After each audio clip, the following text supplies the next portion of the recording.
Leviticus. Just saying the word makes people check out. It's the book Christians skip, the book atheists use as ammunition, the book that gave us rules about skin diseases, mold on walls, and which animals you're allowed to eat. And the modern world looks at all of that and says, irrelevant, primitive, done, except the same world that mocks Leviticus just passed laws protecting workers from same-day wage theft. Leviticus mandated that. It's campaigning for debt relief for the poor. Leviticus built that into national law. It's obsessing over quarantine protocols, mental health boundaries, and economic inequality. Leviticus addressed all three thousands of years ago, and it's time someone explained it. Health laws.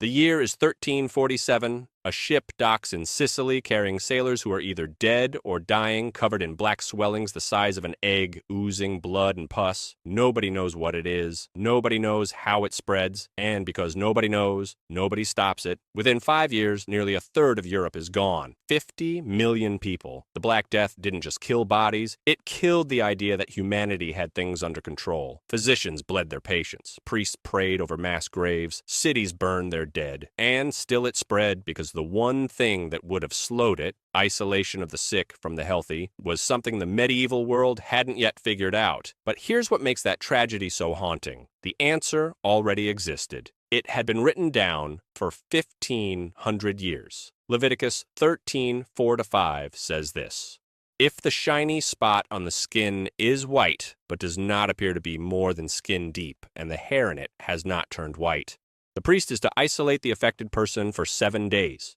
7 days of isolation, examination, monitoring, and if the infection spread, continued separation from the community. That's not superstition. That's not religious ceremony dressed up as medicine. That is a functional quarantine protocol written in the middle of the second millennium before Christ, embedded in the law of a nation and enforced by its leadership structure. Leviticus 13:46 goes further. As long as they have the disease, they remain unclean. They must live alone. They must live outside the camp.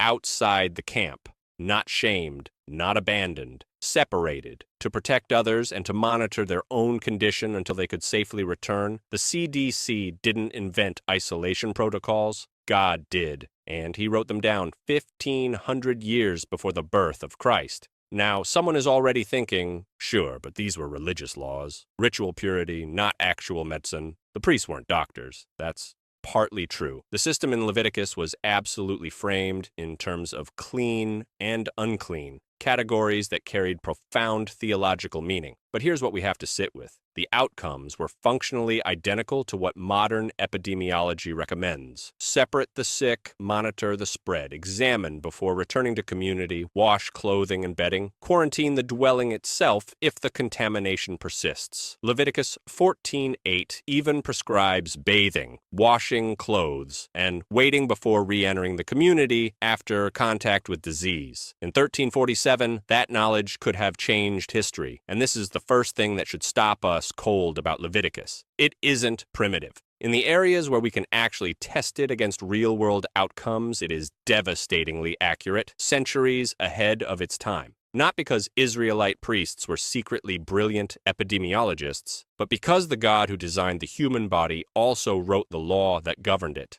God didn't give Israel a health code because he was interested in religious ritual for its own sake. He gave them a health code because he was interested in them, their bodies, their communities, their survival. That's not the God of cold, arbitrary rules. That's a father who thought ahead.